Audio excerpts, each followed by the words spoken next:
चिया खान गएको भए के बिग्रिन्थ्यो र त्यहाँ जनसम्बन्ध सुधारको हुन्थ्यो कि चिया खान गएको सानो चिजले नै पनि असर गर्दछ टाइम फ्याक्टर भने चिया खान जानुहुन्छ कुरा गर्नुहुन्छ जुन बेला जहाँ कुरा गर्दा पनि हुन्छ त्यसमा चाहिँ कुनै चाहिँ आपत्तिको कुरो होइन त्यसमा किन नगर्नु मध्याह्नमा तपाईलाई चिया बिहान शुभ प्रभातमै जब तपाईँ उठ्नुहुन्छ फ्रेस हुनुपर्छ त्यो चियाले चाहिँ तपाईँलाई रिफ्रेस गर्छ हो तर मध्याह्न एकदम 12 बजेको टन्टलापुर घाममा तपाईँलाई चियाको कुरो गर्यो भने अनिच्छा हुन्छ हैन यो चियाको टाइम होइन यो चियाको टाइम होइन एक्ज्याक्टली त्यो भएर तपाईहरु जानु भयो एक्ज्याक्टली हजुर एमाले फुट्न लाग्यो भन्छन् नि त सम्भावना छ अघि नै मैले भने एकता हुनासाथ विभाजनका पनि त्यतिकै हरेक चीज the word impossible is not in the dictionary political dictionary भन्छ कि राजनीतिक सञ्चय शब्दकोशमा असम्भव भन्ने चिज चाहिँ केही पनि हुँदैन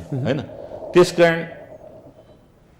यो चाहिँ सम्भव छ भनेर सोध्ने जुन यहाँले सोध्नुभयो मैले सम्भावना चाहिँ देखाएको छैन किन भन्दा पार्टीलाई विधि अनुरूप पद्धति अनुरूप हैन एउटा निश्चित संगठनात्मक सिद्धान्त अनुरूप चलायो भने पार्टी कहाँ फुट्छ र फुट्दैन नि नेकपा एमालेको सदस्य भएको हुनाले नेकपा एमालेको सरकार टिक्नु पर्दछ हैन हाम्रो पार्टीको आन्तरिक विवाद एक ठाउँ छ हैन हाम्रो पार्टीको आन्तरिक विवादको कारणले हामी सरकारलाई संकटमा पार्न चाहदैनौं हामी यस मानेमा क्लियर छौं अब अर्को पार्टीले के गर्छ त्यो उसको चाहिँ एउटा चाहिँ पात्र फेर्नु पर्छ भन्ने त तपाईहरुको छ नि अहिले त्यो पनि छैन अहिले सरकार टिक्नु पर्छ भन्ने नि छ हाम्रो तर माओवादी केन्द्रले समर्थन फिर्ता लियो भने त्यो त उसको पाटो हो र त्यसलाई हामी चाहिँ हाम्रो पार्टीलाई सग्लो रूपमा हैन हाम्रो संसदीय दलको नेतालाई बचाउने उसमा चाहिँ हाम्रो पार्टी लाग्छ जनताले के भन्छन् तपाईका सम्बन्धित निर्वाचन क्षेत्र सम्बन्धित जिल्लाका मान्छेहरूले के भन्छन्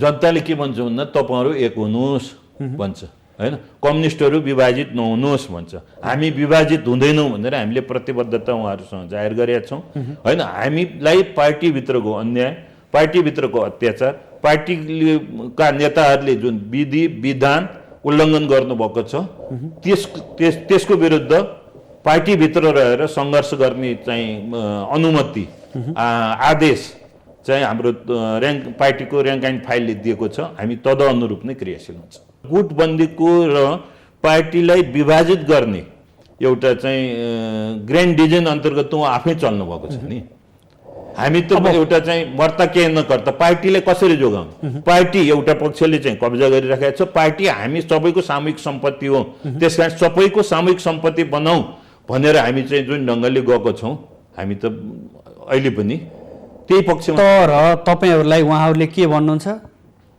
विदेशीको इशारामा चलिरहनु भएको छ उहाँहरुले हाम्रो खेदो खनिरहनु भएको छ सरकार सहज तरिकाले चलाउन दिनु भएको छैन उहाँहरु त आफ्नो विवेकले चल्नु भएको छैन भने उहाँहरुको आरोप छ नि धेरै कुरो म भन्न चाहन्नु यो सरकार एमसीसी को पक्षमा इन्डो पेसिफिक स्ट्र्याटेजीलाई चाहिँ अमेरिकाको इन्डो पेसिफिक स्ट्र्याटेजीलाई चाहिँ सहज बनाउने काममा र इन्डिया र अमेरिकाको सिक्युरिटी ट्रिटीलाई सहज बनाउने काममा कसले गरेको छ यसलाई त यो चेतनशील वर्ग बुद्धिजीवी वर्ग मा हामी चाहिँ छलफल गरौँ न हैन नेकपा एमाले कुन पक्षले चाहिँ यसलाई चाहिँ सेवा गरिरहेको छ नत्र त उहाँहरुसँग चाहिँ सरकारी मिडिया छ सरकारी मेसिनरी छ त्यसलाई प्रयोग गरेर चाहिँ जस्तो अहिले त पिठोको पनि आफ्नै महत्त्व हुन्छ न्युट्रिटिभ हिसाबले बोल्नेको चाहिँ पिठो बिक्ने नबोल्नेको चामल पनि नबिक्ने भन्ने जुन हाम्रो चाहिँ एउटा उखान छ हैन मैले त्यो पिठोलाई हेला गर्न खोजे होइन खाली एउटा उखानलाई चाहिँ कार्यान्वयन गर्न उहाँहरुले चाहिँ पिठो बेचिराख्नु भएको छ चामललाई ब्लक गरिराख्नु भएको परिस्थिति हो अहिले जोरी नै खोज्नु पर्छ र भने के होइन हामी त अघि नै भन्यौं नि एकदम शिष्टतापूर्वक नम्रतापूर्वक कसरी पार्टी बचाउन सकिन्छ भनेर चाहिँ हाम्रो सोच हामी चाहिँ 24 घण्टा त्यसैमा केन्द्रित छ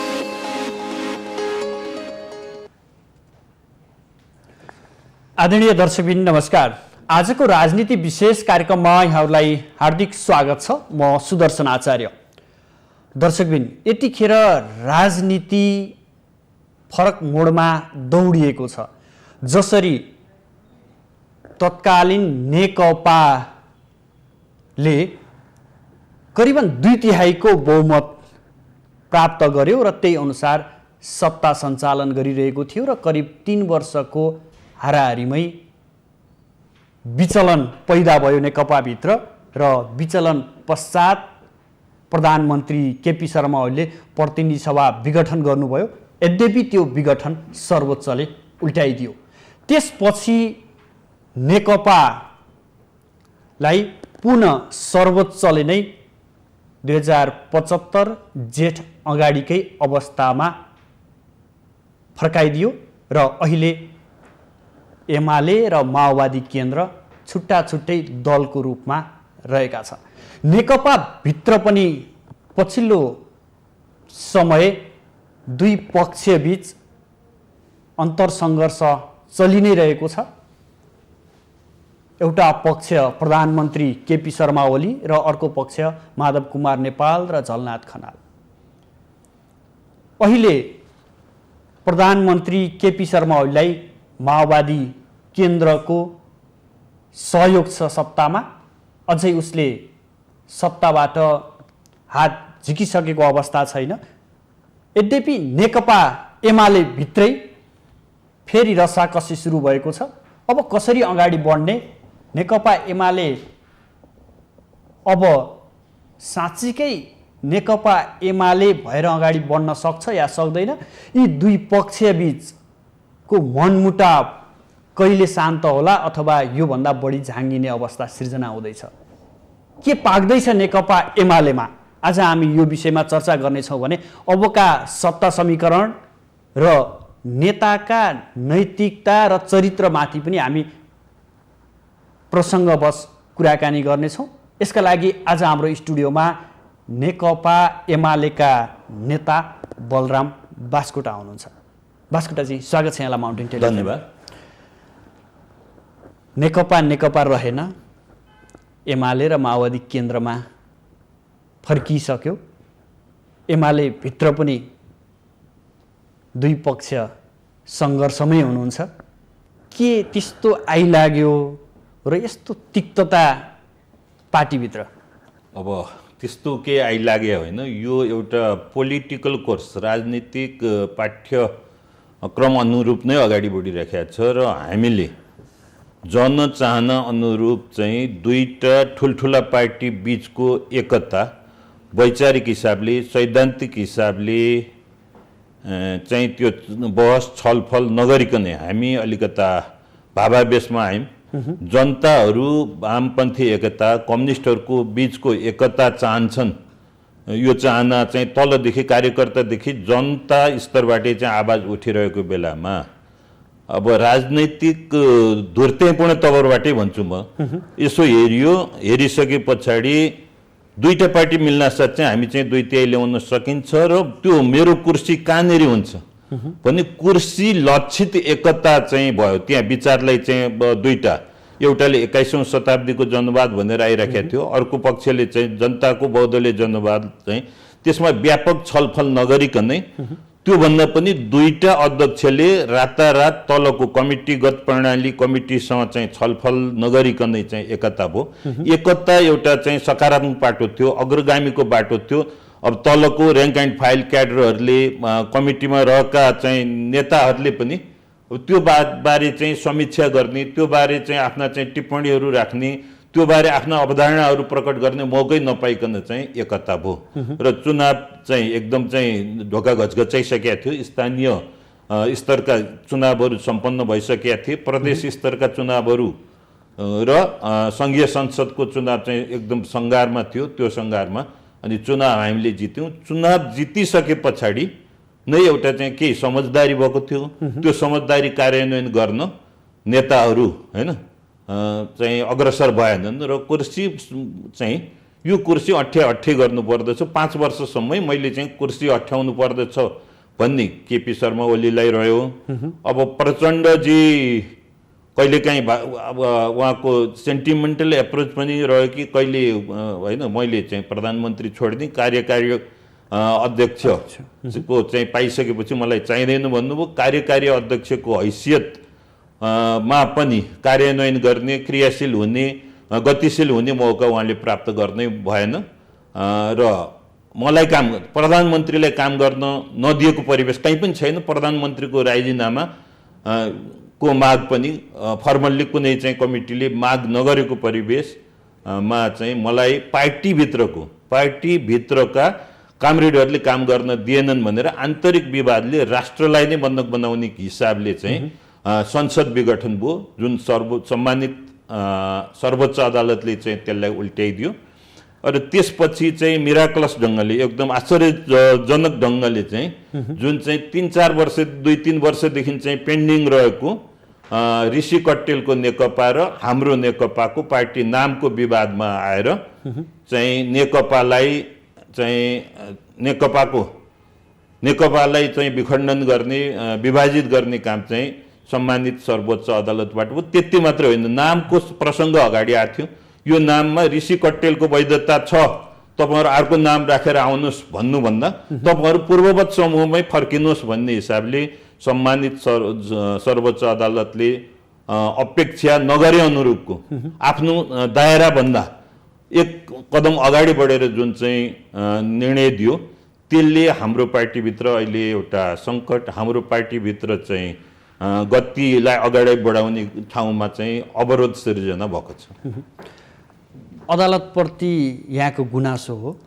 अदालतप्रति गुनासो होइन, अदालत पनि आफ्नो सीमा, आफ्नो दायरा भित्र रहनुपर्छ भन्ने जनअपेक्षाको अभिव्यक्ति मात्रै मैले यहाँहरू समक्ष चाहिँ प्रस्तुत गरेको र अहिले आम एउटा जनचासोको विषय, जनचर्चाको विषय, तपाईँ सडकमा भन्नुहोस्, सार्वजनिक यातायातका स्थलमा भन्नुहोस् र सर्वोच्चको फैसला आफ्नो दायराभन्दा अगाडि छ भनेर त सानो एउटा चेतनशील जगत भन्नुहोस् होइन, आम जनसमुदायमा यो त तपाईँले पनि सुनिराख्नु भएको छ नि। किन भन्दा हामीभन्दा अझ बढी पत्रकार जगत चाहिँ जनताको स्तरमा चाहिँ तपाईँहरूको पहुँच छ, यो मैले भनिराख्नै पर्दैन। तपाईँले अघि थोरै प्रसङ्ग निकाल्नुभयो कि अलि हतारमा पार्टी एकता गरिएछ कि अलि सैद्धान्तिक गहिराइमा नपुगेर सतही रूपमा पार्टी एकता गरिएछ कि भनेर भन्नुभयो। त्यतिखेर तपाईँले आवाज उठाउनु भएन, हामी हतार गऱ्यौँ कि यति छिटो पार्टी एकता गर्न सकिँदैन कि भन्ने तपाईँलाई लागेको थिएन त्यो बेला? मलाई लाग्ने स्वाभाविक भयो। मभन्दा माथिका शीर्षस्थ दुईटा अध्यक्ष बाहेक हाम्रो पार्टीमा उपाध्यक्ष 3-4 जना हुनुहुन्थ्यो, महासचिव हुनुहुन्थ्यो होइन, त्यसपछि उपमहासचिव 2 जना हुनुहुन्थ्यो, स्थायी कमिटी थियो, सचिवहरू हुनुहुन्थ्यो।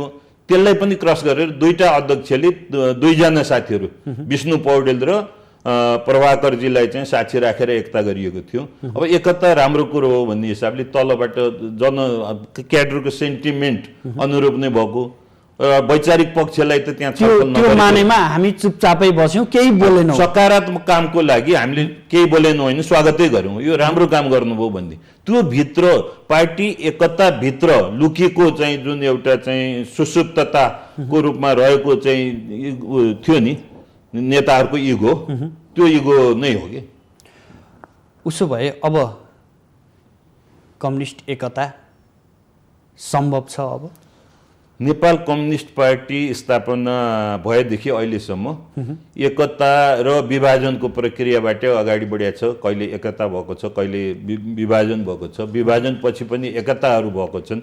त्यसकारण यसलाई एउटा नर्मल प्रक्रियाकै रूपमा चाहिँ हामीले हेर्नुपर्दछ। किन भन्दा हामी द्वन्द्ववादमा चाहिँ विश्वास गर्छौँ। जहाँ एकता छ त्यहाँ विभाजनको पनि सम्भावना रहन्छ र जहाँ विभाजन भइसकेपछि फेरि एकताका पनि सम्भावनाहरूलाई नकार्न सकिँदैन। र कम्युनिस्ट पार्टीको एकता होइन, एउटै कम्युनिस्ट पार्टी निर्माण समयको गतिसँगै अगाडि बढ्छ, यसलाई कसैले रोक्न सक्दैन। पार्टी एकता फेरि पनि हुन्छ। यो 3 महिनामा तपाईँहरूले एक अर्कालाई गर्नुसम्म गाली गर्नु भएको छ, एक पक्षले अर्को पक्षलाई भन्नुसम्म हुने शब्दहरू प्रयोग गर्नु भएको छ। राजनीतिको नैतिकता यही हो? अब म चाहिँ मार्क्सवादी लेनिनवादी हुँ। लेनिनले के भन्नुहुन्छ भन्दाखेरि जब राजनैतिक र वैचारिक हिसाबले होइन प्रतिवाद गर्न सकिँदैन त्यसपछि ऊ चाहिँ के हुन्छ त भन्दा मान्छेहरू गाली गलौजको राजनीतिमा उत्रन्छन् होइन। त्यसकारण अहिले जुन साथीहरू गाली गलौजको प्रक्रियालाई अगाडि बढाउनु भएको छ, म कसैलाई पनि गाली गर्दिनँ। म राजनैतिक र वैचारिक हिसाबले प्रतिपाद गर्न एकदम चाहिँ सक्षम छु। त्यसकारण मैले व्यक्तिगत गाली गलौजमा उत्रिनु पर्दैन। यदि कुनै नेताहरू गाली गलौजको उसमा चाहिँ आउनुभएको छ भने उहाँहरूको होइन त्यो चाहिँ वैचारिक एउटा चाहिँ दलिद्रता मात्रै हो। उहाँहरूले वैचारिक उसलाई चाहिँ अगाडि बढाउन चाहनुहुन्न। नैतिकता यही हो नि। राजनीति गर्ने मान्छेले राजनैतिक वैचारिक सङ्घर्ष गर्नुपर्दछ, राजनैतिक वैचारिक विवाद गर्नुपर्दछ। त्यसले मात्रै सही बाटोतिर चाहिँ अग्रसर गराउँछ। अब एमाले भइसकेपछि पूर्ववत रूपमा हिजो शीर्ष नेताहरूबीच भेटवार्ता भयो, तर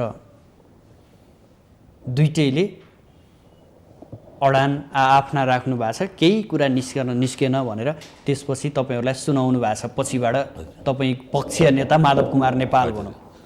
अब यो खासमा के भएको रहेछ त्यहाँ, तपाईँहरूलाई के सुनाउनु भयो उहाँले? यो चाहिँ अलिकता चाहिँ तिक्तता बढिसकेपछि हाम्रो उखान छ नि, जोगीलाई भैँसीको डर, भैँसीलाई चाहिँ जोगीको डर भने जस्तो।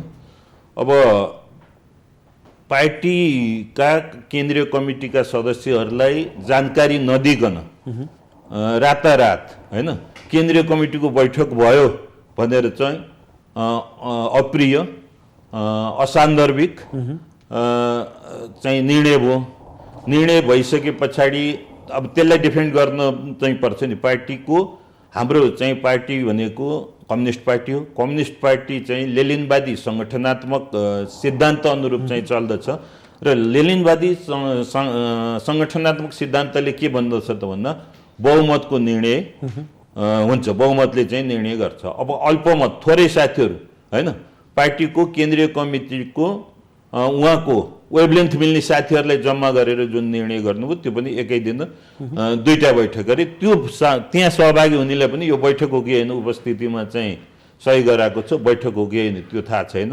र त्यसपछि अनायास चाहिँ एउटा चाहिँ जन अपेक्षा अनुरूपको पनि होइन निर्णय हुन्छ। महासचिव र अध्यक्ष बाहेक अरू सबै चाहिँ पद चाहिँ खारेज गरियो भन्ने जुन महाधिवेशनले निर्णय गरेको छ होइन। हाम्रो महाधिवेशनले चाहिँ महाधिवेशनबाट चाहिँ निर्वाचित हुनुभएका उपाध्यक्षहरू, महाधिवेशनबाट निर्वाचित हुनुभएको उपमहासचिवहरू, महाधिवेशनबाट निर्वाचित हुनुभएको सचिवहरूलाई चाहिँ पाँडे पजनी गरिएको छ। त यो एउटा चाहिँ कम्युनिस्ट पार्टीको सिद्धान्त, नीति, विधि, पद्धति र हाम्रो पार्टीको विधानले पनि यसलाई चाहिँ अनुमति दिँदैन। र त्यो ढङ्गले काम गरिसके पछाडि त्यसलाई चाहिँ ल्याप्चे लगाउन होइन, त्यसलाई ल्याप्चे लगाउन दुईटा नेता, दुई पक्षीय नेताहरूको बिचमा चाहिँ जुन कुरो भयो त्यो चाहिँ अब अर्को पक्षले नमान्नु स्वाभाविक थियो। हिजो तपाईँहरूलाई के ब्रिफिङ गर्नुभयो? त्यहाँ चाहिँ जुन घटना भयो त्यो विषयमा चाहिँ ब्रिफिङ गर्नुभयो। यो त पत्रकार जगतलाई थाहा छ। उहाँले चाहिँ बोलाउनु भयो, 7 गते बैठक बस्ने कुरो गर्नुभयो होइन, आजको लागि चियापानको लागि सहभागी हुने कुरो गर्नुभयो। र हामी बिचमा यत्रो चाहिँ राजनीतिक अथवा विवाद छ त सम्मानित सर्वोच्च अदालतले नेकपा एमालेलाई बिउताइदिइसके पछाडि होइन नेकपा बनेको दिनको अघिल्लो दिनको परिवेशबाटै हामीले चाहिँ सुरु गर्नुपर्दछ भन्ने चाहिँ कमरेड माधव नेपाल, कमरेड झलनाथ खनालको चाहिँ अडान रह्यो। उहाँले त्यो कुरोलाई चाहिँ स्वीकार गर्नु भएन होइन। बागमतीमा धेरै पानी बगिसकेको छ, त्यो चाहिँ नेकपाले बैठक बसेर चाहिँ निर्णय गरिसकेको छ। त्यो निर्णय कार्यान्वयनको लागि 7 गते तपाईँहरू बैठकमा आउनुहोस् र त्यसलाई अनुमोदन गर्नुहोस् भन्ने जुन उहाँको कमरेड केपी ओलीको चाहिँ आह्वान थियो त्यसलाई चाहिँ अस्वीकार गरियो। त्यतिखेर तपाईँहरू प्रचण्ड नेपाल समूहमा रहँदा प्रधानमन्त्री केपी शर्मा ओलीलाई प्रधानमन्त्रीबाट पनि राजीनामा दिनुपर्छ, अध्यक्षबाट पनि राजीनामा दिनुपर्छ भन्नुभएको थियो। अझै पनि अडान त्यही नै छ? सबभन्दा पहिले त अब त्यो चाहिँ के भयो त भन्दा तात्कालिक नेपाल कम्युनिस्ट पार्टी नेकपाको सचिवालयको चाहिँ बहुमत सदस्यहरूले एउटा आरोप पत्र लैजानुभयो हो। त्यो आरोप पत्र लगिसके पछाडि उहाँले त्यो आरोप पत्र फिर्ता लिन बारम्बार अनुरोध गर्नुभयो र बहुमत सचिवालयको सदस्यहरूले त्यसलाई चाहिँ मान्नु भएन र यसलाई तल लैजाउँ होइन, स्थायी कमिटीमा लैजाउँ भन्ने हिसाबले स्थायी कमिटीमा चाहिँ लगिसकेपछि स्थायी कमिटीले केन्द्रीय कमिटीको बैठकको आह्वान गर्यो र केन्द्रीय कमिटीको बैठकमा केपी कमरेड पक्षीय कमरेडहरू उपस्थित हुनु भएन हैन 441 मा केही घटेर 435 सदस्यहरूको चाहिँ बहुमत पक्षले अब विधिलाई पद्धतिलाई उल्लङ्घन गरेको तात्कालिक नेपाल कम्युनिस्ट पार्टी नेकपाको अध्यक्ष तथा प्रधानमन्त्रीलाई अध्यक्षबाट चाहिँ कारबाही गरेको पहिलो चरणमा। त्यसपछि दोस्रो चरणमा अब त्यसलाई चाहिँ स्पष्टीकरण दिनु त्यो विषयमा चाहिँ प्रवेश गरेर समस्या समाधान गर्नु को साटो चाहिँ हैन अब त्यसलाई चाहिँ उल्लङ्घन गरेको हुनाले अहिले त तपाईहरु साधारण सदस्यबाट एमालेमै फर्किनु भयो अथवा एमाले फरक भयो अझै पनि अडान त्यही नै हो भन्न खोज्नु होइन। अब ठोस परिस्थितिको ठोस विश्लेषण नै मार्क्सवाद हो हैन। परिस्थितिमा फेरबदल हुनासाथ कमरेड लेनिनले के भन्नुहुन्छ त भन्दा 24 घण्टाभित्र पनि कार्यनीति चाहिँ परिवर्तन हुन सक्दछ। त अहिले परिवेश फेरिएको छ।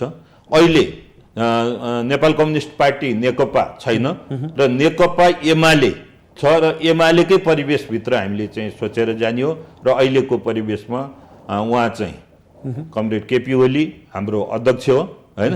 महाधिवेशनले चाहिँ निर्वाचित गरेको अध्यक्ष हो र संसदीय दलले चाहिँ चुनेको चाहिँ प्रधानमन्त्री पनि हो। यसमा त कुनै विवादै छैन नि। अध्यक्ष भन्नुभएको छ उहाँले बोलाएको चियापान कार्यक्रममा जानु भएन किन चियापान कार्यक्रम बहिष्कार गरे? अध्यक्षले मोनोपोली गर्नु हाम्रो अघि नै भनियो नि के हो त भन्दाखेरि कम्युनिस्ट सिद्धान्तले के कुरा गर्दछ त भन्दा हामी चाहिँ सामूहिक निर्णय गर्छौं व्यक्तिगत जिम्मेवारीलाई चाहिँ व्यक्तिगत जिम्मेवारी पालन गर्दछौं। हामी कमिटीमा निर्णय गर्दछौं र यो काम यसले लिने यो काम यसले लिने यो काम यसले लिने कार्यविभाजन पछाडि त्यो कार्यविभाजनको काममा चाहिँ हामी लाग्दछौं र आफ्नो कमिटीमा आफ्नो कुराहरू राख्दछौं हैन। माथिल्लो कमिटीमा रिपोर्ट गर्दछौं महाधिवेशनप्रति उत्तरदायी हुन्छौं र त्यो काम उहाँबाट आफ्नो कमिटीमा छलफल नगरिकन निर्णय गर्न पाइन्छ र अध्यक्षले पाइँदैन नि। त त्यसकारण अध्यक्षको हैन कमिटीगत प्रणालीलाई जुन चाहिँ उहाँले क्रस गर्नुभयो I am the party above party हैन I am the state I am all in all मैले भनेपछि र मैले नियुक्ति गरिदिएको भन्ने जस्तो जुन चाहिँ शब्द यो मार्क्सवादी लेनिनवादी डिक्सनरीभित्र पर्दैन। उहाँले राजनीतिक रूपले मार्क्सवादी लेनिनवादी दायरा चाहिँ जुन क्रस गर्नुभएको छ त्यही सन्दर्भमा चाहिँ हाम्रो चाहिँ रिजर्भेसन हो हाम्रो चाहिँ अलिक विरोध हो। चिया खान गएको भए के बिग्रिन्थ्यो र त्यहाँ जनसम्बन्ध सुधारको हुन्थ्यो कि? चिया खान गएको सानो चिजले नै पनि असर गर्दछ। टाइम फ्याक्टर भन्यो चिया खान जानुहुन्छ कुरा गर्नुहुन्छ जुन बेला जहाँ कुरा गर्दा पनि हुन्छ त्यसमा चाहिँ कुनै चाहिँ आपत्तिको कुरो होइन। त्यसमा किन नगर्नु? मध्याह्नमा तपाईलाई चिया बिहान शुभ प्रभातमै जब तपाईँ उठ्नुहुन्छ फ्रेस हुनुपर्छ त्यो चियाले चाहिँ तपाईँलाई रिफ्रेस गर्छ हो।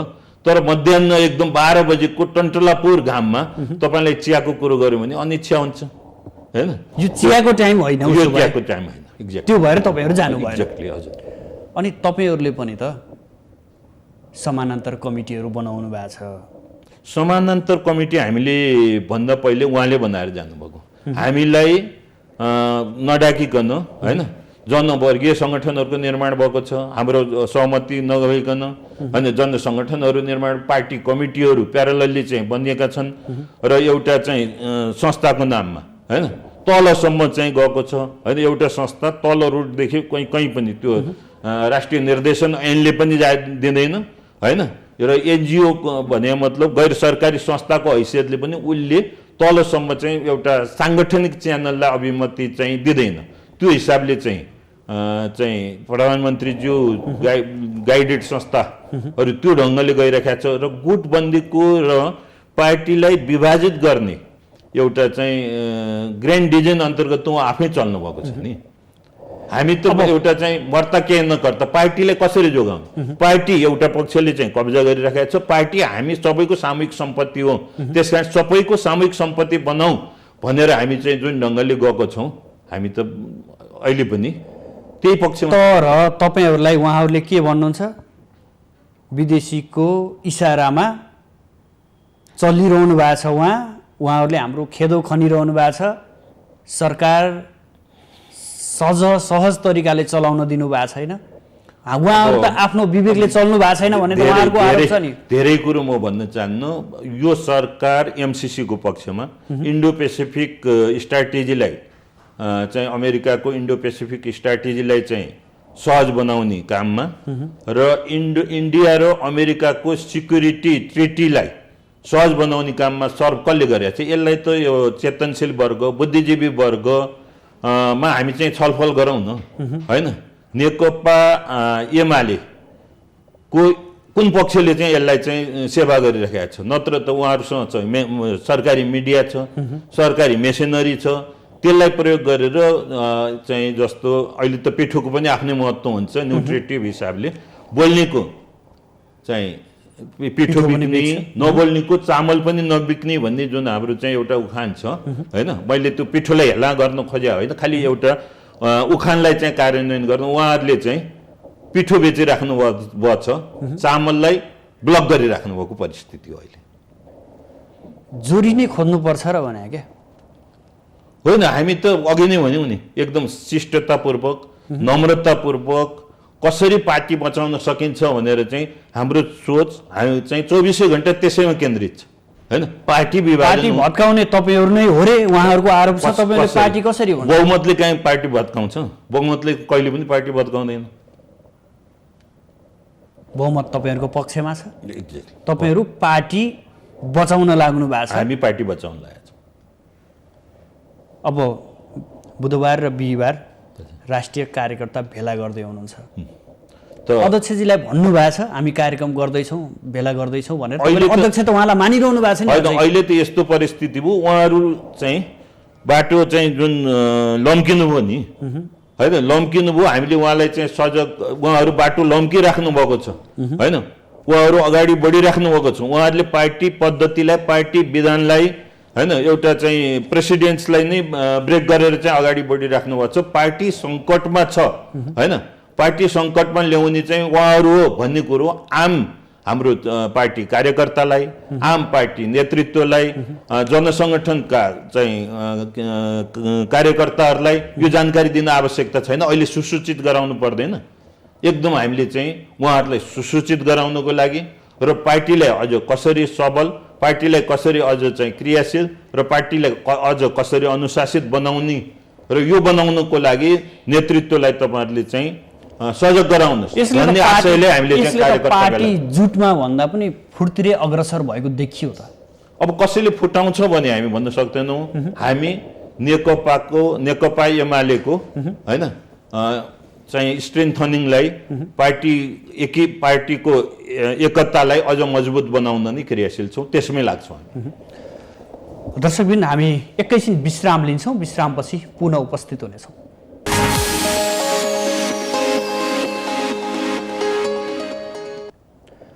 छोटो विश्रामपछि यहाँहरूलाई पुनः स्वागत छ। हामी आजको राजनीति विशेष कार्यक्रममा छौँ र आज हामी समग्र राजनीतिक अवस्था साथसाथै नेकपा एमाले भित्र देखिएका दुई पक्षहरू बीचको तिक्तता किन र केका लागि भन्ने विषयमा केन्द्रित रहेर बहस सञ्चालन गरिरहेका छौँ। यसका लागि नेकपा एमालेका नेता बलराम बास्कोटा हामीसँग हुनुहुन्छ। बलरामजी, पुनः स्वागत छ यहाँलाई। यावत प्रसङ्गहरू जोड्दै जाँदा दुवै पक्ष टसको वश नभएपछि निकास कसरी निकाल्ने, जनतामाझ त फेरि पनि जानुपर्ने होला, जनतासँग मुख फेरि पनि देखाउनु पर्ने होला, थोरै नेताहरूलाई लाज लाग्दैन? तपाईँहरूलाई लाज लाग्दैन? अब राजनीति भनेको यथार्थ हो, अग्रगमन हो। त अग्रतामा जानलाई अघि नै मैले भने राजनीति अगाडि लैजाँदा लाज मान्नुपर्ने कुरो छैन। जहाँसम्म यहाँले भन्नुभएको मलाई के लाग्छ भन्दा पार्टीभित्रको अन्तर्विरोधलाई जुन अस्वस्थ ढङ्गले तपाईँहरूले चलाइराख्नु भएको छ र यसले जनताहरू तमासे बनिराखेका छन्। आम रूपमा वामपन्थीहरूकै बिचमा एकता होस्, कम्युनिस्टहरूको बिचमा एकता होस् भन्ने चाहनालाई त तपाईँहरूले कुठाराघात गर्नुभयो, होइन? हिजो पार्टी एकता भएको थियो, अहिले चाहिँ त्यसलाई चाहिँ एउटा विखण्डनतिर चाहिँ लैजानुभयो। तपाईँहरूकै एमाले जुन लोकप्रिय पार्टी थियो त्यो पनि अहिले विखण्डनतिर अग्रसर भएको छ। त्यसकारण चाहिँ अझ तपाईँहरू गाली गलौजकै हिसाबले चाहिँ अगाडि बढिराख्नु भएको छ, एउटा पक्षले अर्को पक्षलाई गाली गरिराख्नु भएको छ। त यो जुन अब शीर्षस्थ तहबाटै हैन व्यक्तिगत रूपमा चाहिँ अब कोही रुवाबासी गर्दै फलान ठाउँबाट चाहिँ फलान ठाउँ आएर बास बस्यो अरे हैन, अनि त्यसपछि चाहिँ अब त्यहाँ 2 दिन रेस्ट गर्यो, त्यस पछाडि चाहिँ कहाँ छौ थाहा छैन भन्ने चाहिँ थाहा नभएर मैले चाहिँ केन्द्रीय कमिटीमा चाहिँ नबोलाएको। अब चाहिँ 7 गते चाहिँ तपाईँलाई यही टेलिभिजनबाट हैन नि आमन्त्रण गरेको छु आउनुहोस् भन्ने, यो राजनीतिक तर्क होइन, यो राजनीतिक वाद विवाद होइन, यो चाहिँ गाली गलौज र एउटा अर्कालाई पिन्च हुने किसिमको हैन एउटा चाहिँ अभिव्यक्ति हो भन्ने। यसरी सार्वजनिक मिडिया मार्फत यसरी सहज रूपमा प्रधानमन्त्रीले बोलाइदिनु भएको छ, तपाईँहरू पनि गइदिए त हुन्थ्यो होइन। केन्द्रीय कमिटीको बैठक आफ्नो च्यानलबाट चाहिँ बोलाउनु पर्दछ हैन, मिडियाबाट बोलाएर केन्द्रीय कमिटीको बैठक हुँदैन। त्यो च्यानलबाट खबर आएको छैन, च्यानलबाट चाहिँ अस्ति उहाँहरूले जुन बैठक बस्नुभयो त्यो चाहिँ आएको छैन, कसैलाई पनि आएको छैन। किन भन्दा त्यो गुटबन्दी थियो, एक पक्षलाई मात्रै समावेश गराएर अगाडि बढ्न सकिन्छ कि भन्ने चाहिँ प्रधानमन्त्री तथा अध्यक्षको सोच रह्यो। यिनीहरूले मिनिमाइज गरेर यिनीहरूलाई माइनस गरेरै जान सकिन्छ भन्ने चाहिँ सोच उहाँहरूको रह्यो। र कम्युनिस्ट आन्दोलन कसैले र कम्युनिस्ट कार्यकर्तालाई कसैले मिनिमाइज गरेर चाहिँ त्यो चाहिँ कम्युनिस्ट आन्दोलन अगाडि पनि बढ्दैन, फेरि कसैले मिनिमाइज गरेर त्यो मिनिमाइज हुँदा पनि हुँदैन हैन। 50औं वर्षदेखिको कम्युनिस्ट आन्दोलनको झोला कसैले खोज्न सक्छ र सक्दैन। ऊ त क्रियाशीलता नै कम्युनिस्टको एउटा चाहिँ क्यारेक्टर हो। त यो क्रियाशीलतालाई रोक्ने, यो अग्रगमनतालाई रोक्ने जुन काम भयो त्यो असफल भइसके पछाडि अब यसो हेर्नुभयो, सीमावलोकन गर्नुभयो, त्यसलाई मैले चाहिँ सकारात्मक मान्दछु। किन भन्दा एउटा सिंह पनि दौडिसकेपछि ऊ कति दूरीभित्र दौड्ने भनेर यसो फर्केर हेर्छ, त्यो हामीले चाहिँ याद गरेका छौँ। र अहिले प्रधानमन्त्रीले पनि हाम्रो पार्टीको अध्यक्ष केपीले पनि एकदम अस्वस्थ ढङ्गले दौडिसकेपछि थाक्नुभयो र पछाडि हेर्दा त एकदम चाहिँ दौड त असफल भएको चाहिँ महसुस गरिसके पछाडि उहाँले चाहिँ वार्ताको लागि बोलाउनुभयो। वार्ताको लागि बोलाउँदा पनि उहाँको अहङ्कार, उहाँको दम्भ, उहाँको अर्कालाई खिसिट्युरी गर्ने चाहिँ एउटा क्यारेक्टर यथावत राखेर म नै सुप्रिम हुँ भन्ने चाहिँ बोलाउन सकिन्छ कि उहाँलाई भनेर तपाईँहरूले यस्तो न्यू खोजिरहनु भयो? हामीले त न्यू खोजेकै छैनौँ नि। हामीले त के भन्यो, यो अन्यथा हो भन्नुहोस् त। नेकपा एमाले होइन हुँदाखेरिदेखिको जुन पोजिसन हो त्यहीबाट सुरु गरौँ भन्ने चाहिँ अभिव्यक्ति हाम्रो चाहिँ अडान चाहिँ यो गलत हो त होइन नि। यसो पनि भनिन्छ कि 2 गते हामी चाहिँ जुन ठाउँमा थियौँ त्यही ठाउँमा आउँ र अब त्यहाँबाट चाहिँ रिभ्यू गरौँ, त्यसपछि कसरी अगाडि बढ्न सकिन्छ अगाडि बढौँ भन्ने चिज चाहिँ यहाँनिर कहाँनिर न्यु खोजेको त बरु होइन। मलाई एउटा कथाको चाहिँ सम्झना आउँछ। एउटा चाहिँ पाठो चाहिँ पानी खानु गएको थियो, पानी खानु जान साथ चाहिँ ऊ पानी पिइराखेको थियो, एउटा बुवासो आएर भन्यो, ए मैले खाएको पानी किन जुठो पारिस् तैँले भन्दा साथ चाहिँ हजुर माथि हुनुहुन्छ, म तल छु, मैले कसरी जुठो पार्न सक्छु र भनेपछि पोहोर साल तैँले चाहिँ जुठो हालेको थिइस् भन्यो। हजुर म त पोहोर साल त जन्मेकै थिइनँ, कसरी जुठो पार्न सक्छु र भन्दा तैँले नभए तेरो बाउले चाहिँ गरेको थियो भनेर चाहिँ त्यो बुवासोले बाख्राले खाएको जस्तो स्थिति हो अहिले। उहाँले चाहिँ कहाँबाट गाल्न सकिन्छ, कसरी गाल्न सकिन्छ, हामी त एकदम कहाँ कसरी पार्टी बचाउन सकिन्छ, कसरी एउटा चाहिँ नेकपाको गौरवगाथा गौरवमय इतिहासलाई अझ सबलीकरणतिर कसरी चाहिँ डोर्याउन सकिन्छ भन्ने चिजमा हामी चाहिँ केन्द्रित छौँ। यो माधव कुमार नेपाल पार्टीको महासचिव हुँदाखेरि केपी शर्मा ओलीलाई दबाएर राख्नु भएको थियो, त्यसको रिस चाहिँ अहिले फेर्नु भएको छ भन्ने पनि कता कताबाट चाहिँ आवाजहरू आइरहन्छन्। यो सत्य होला? मलाई त्यस्तो लाग्दैन।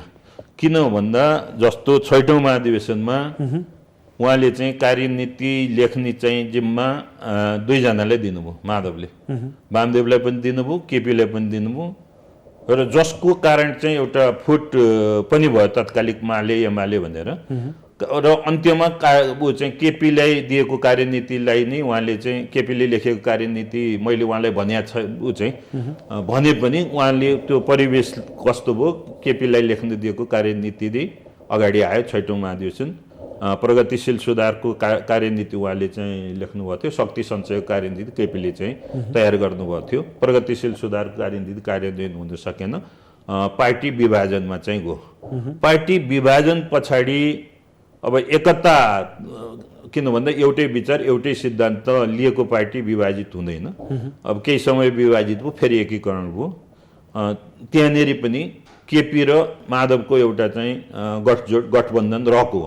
अझ तपाईँ भन्नुहोस्, उहाँले त यो लोकतान्त्रिक आन्दोलन, राजालाई राजतन्त्रलाई चाहिँ अन्त्य गर्ने आन्दोलनको त उहाँले कल्पना गर्नुभएको थिएन। यो त सम्भव छैन। यो त अमेरिका जाँदा चाहिँ बैलगाडाबाट चाहिँ जाने हो, यो सम्भव छैन भनेको। सम्भव भइसके पछाडिको चाहिँ सरकारको नेतृत्व गर्ने उप प्रधानमन्त्री तथा होइन परराष्ट्र मन्त्रीको जिम्मेवारी दिया त माधवले दिएर पठायो नि त होइन। त्यसकारण केपीलाई एकदम चाहिँ अठ्याउने, केपीलाई चाहिँ माइनस गर्ने कुरो त्यति बेला भयो भन्ने चाहिँ त्यस्तो चाहिँ हो जस्तो लाग्दैन। किन भन्दा घटनाक्रमबाटै हेर्ने हो नि हामीले। अझ म तपाईँलाई के भन्छु त भन्दा 7औं महाधिवेशनको सन्दर्भमा अब केपी कमरेडसँग हामी पनि सँगै भयौँ। उहाँको विचार उहाँले बिचमा झिकिदिनु भयो होइन। अगाडि बढिराखेको विचारलाई चाहिँ झिकिदिइसकेपछि महाधिवेशनमै गएर उहाँले चाहिँ अन्तिम अवस्थामा झिकिदिनु भयो। झिकिदिएपछि हामी टुरा भयौँ होइन। उहाँलाई समर्थन गर्ने हामी चाहिँ टुरा भयो। त्यस पछाडि त्यो बेलाको एउटा गुटगत अवस्थालाई हामीले बुझ्नुपर्छ। केपी समूह र वामदेव समूहको चाहिँ गठबन्धन थियो र 7औं महाधिवेशन केपीलाई चाहिँ अगाडि सारिएको थियो। उहाँ आफैले झिकिसके पछाडि सकियो। त्यसपछि माधव नेपालले वामदेव पक्षलाई चाहिँ पुरै चाहिँ निश्चित गर्नुभयो र केपी पक्षलाई चाहिँ प्रोटेक्ट गरेर अगाडि बढ्नुभयो होइन। त्यहाँ पनि अब केपी र माधवको चाहिँ मिलन नै थियो। अब 8औं महाधिवेशनकै चाहिँ प्रसङ्ग भन्नुहोस् होइन। माधव कमरेडले मलाई लाग्छ केपीलाई नै समर्थन गरेर चाहिँ जानुभयो। उहाँहरूको त त्यस्तो हो नि त। 2028 सालदेखि राजनीतिमा, कम्युनिस्ट राजनीतिमा आएको बलराम बास्कोटा उताप चढावका बीच आजको दिनसम्म आइपुग्दा यो पछिल्लो घटनाक्रमलाई लिएर जनतासँग माफी माग्न गयो कि गएन? जनताले के भन्छन्? तपाईँका सम्बन्धित निर्वाचन क्षेत्र, सम्बन्धित जिल्लाका मान्छेहरूले के भन्छन्? जनताले के भन्छ भन्दा तपाईँहरू एक हुनुहोस् भन्छ होइन।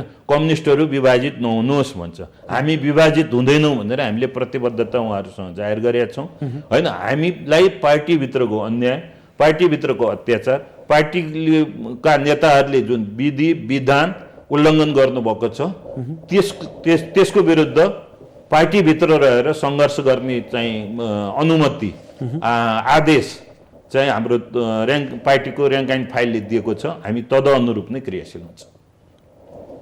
यही एमाले भित्र एउटा पात्र हुनुहुन्छ, राजनीतिको मुख्य पात्र नै हो उहाँ, वामदेव गौतम। उहाँको अभियान छुट्टै छ। तपाईँहरूको दुई समूहको अभियान आफ्नो छ, आफ्ना विचार छन् भने उहाँ अलि फरक तरिकाले हिँडिरहनु भएको छ पछिल्लो समय। कसरी विश्लेषण गर्नुहुन्छ वामदेवको यो कदमलाई यहाँले? अब वामदेव कमरेडको धेरै चाहिँ प्लस पोइन्टहरू छ, सकारात्मक पक्षहरू छ। मलाई लाग्छ उहाँलाई माइनस गरेर एकछिन हेर्ने हो भने नेपालमा चाहिँ गणतन्त्र स्थापना हुन पनि के हुन्थ्यो भन्ने प्रश्न चाहिँ अगाडि आउँछ। मैले व्यक्तिलाई प्रायोरिटी दिएको होइन, दुईटा ठुल्ठुला पार्टीहरूको बिचको एकता के हुन्थ्यो भन्ने पनि प्रश्न आउँछ। यसको मतलब वामदेव हाम्रो पार्टीमा क्रियाशील, जहिले पनि क्रियाशील भइराख्ने, केही चाहिँ गरिराख्नुपर्छ भन्ने चाहिँ उहाँको सकारात्मक पाटो होइन। उहाँ चाहिँ एकदम जनयुद्ध चलाइराखेको होइन। पार्टी जो तात्कालिक माओवादी पार्टी थियो उनीहरूको डेनमै गएर सम्झौता गरेर आउनुभयो होइन। जुन नेकपाभित्र चाहिँ अलिकता चाहिँ लोकप्रिय थिएन। तर नेकपा फुटाउने प्रमुख पात्र उहाँ नै भनिन्छ। नेकपा कम्युनिस्ट पार्टी अहिलेको नेकपा। अब त्यसलाई चाहिँ दुईटा ढङ्गले हेर्नु पर्यो। उहाँले इस्युलाई हेर्नुभयो, इस्युमा सवालमा एजेन्डामा चाहिँ केपीले एजेन्डालाई चाहिँ अस्वीकार गरिसकेपछि एजेन्डामा सहमत हुनुभयो होइन। एजेन्डामा म तपाईँहरूसँग चाहिँ सहमत छु भन्नुभयो।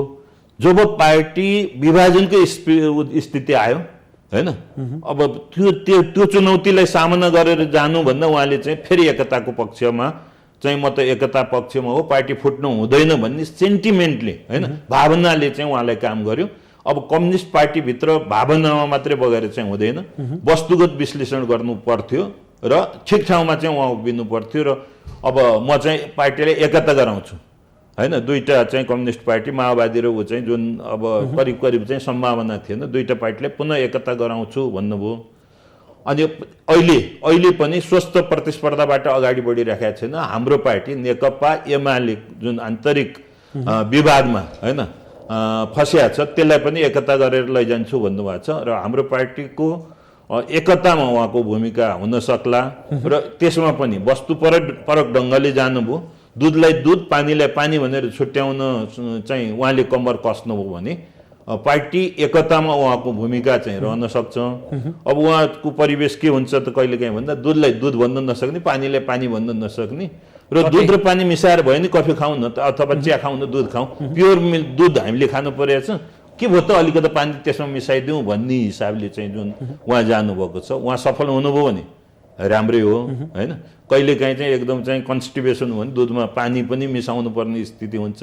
अब पार्टीलाई कन्स्टिपेसन भएको छ भने पानी मिसाउँदा पनि काम गर्ला। उहाँको यो पहल सकारात्मक छ, मैले सकारात्मक नै मान्छु। म त्योसँग समाहित हुन सक्दिनँ, किन भन्दा मध्यपन्थ धारमा चाहिँ बस्न मैले चाहिँ कहिले पनि सिकिनँ।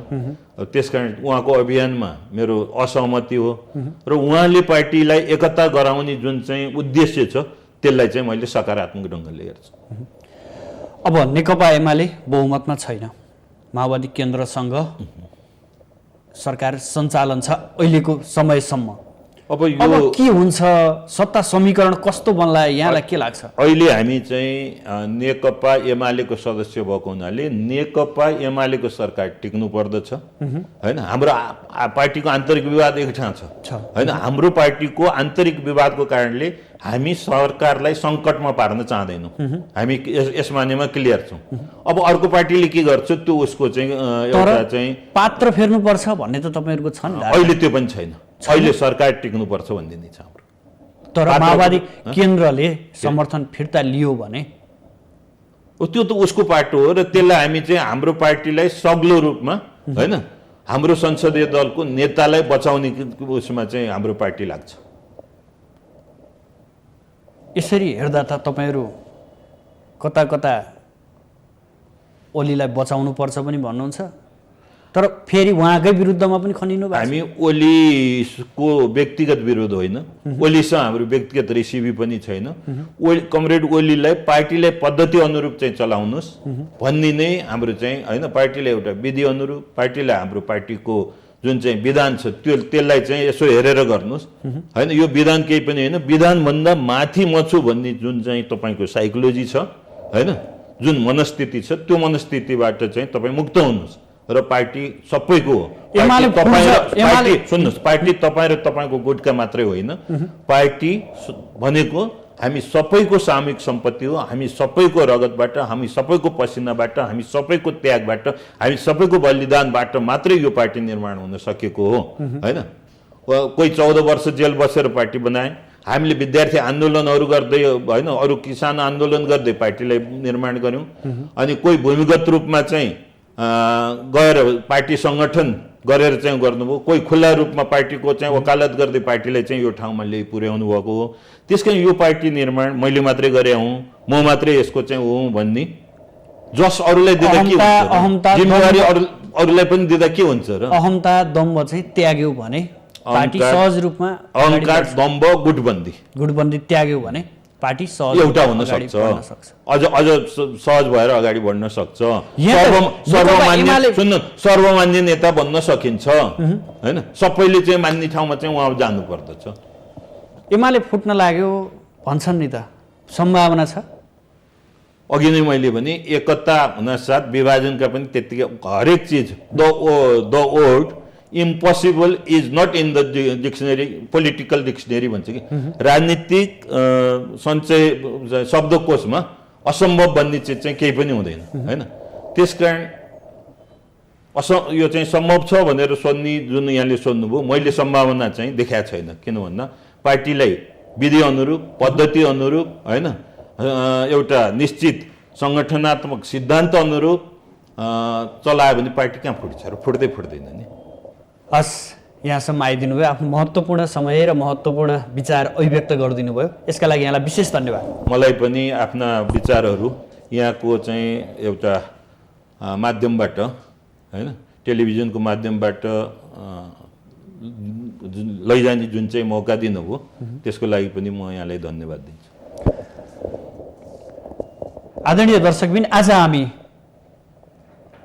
पछिल्लो राजनीतिक घटनाक्रम र यो राजनीतिक घटनाक्रममा मुख्य दल मानिएको नेकपा एमाले, यसभित्रका विभिन्न फरक विचार, अबको राजनीति र निकासका अवयवहरू के हुन सक्छन् र कसरी नेकपा एमाले अगाडि बढ्छ भन्ने विषयमा केन्द्रित रहेर बहस सञ्चालन गऱ्यौँ। यसका लागि नेकपा एमालेका नेता बलराम बास्कोटा आज हाम्रो स्टुडियोमा हुनुहुन्थ्यो। भोलि पुनः नयाँ अतिथि र नयाँ विषयवस्तुका साथ उपस्थित हुनेछौँ। आजलाई भने बिदा दिनुहोस्। नमस्कार।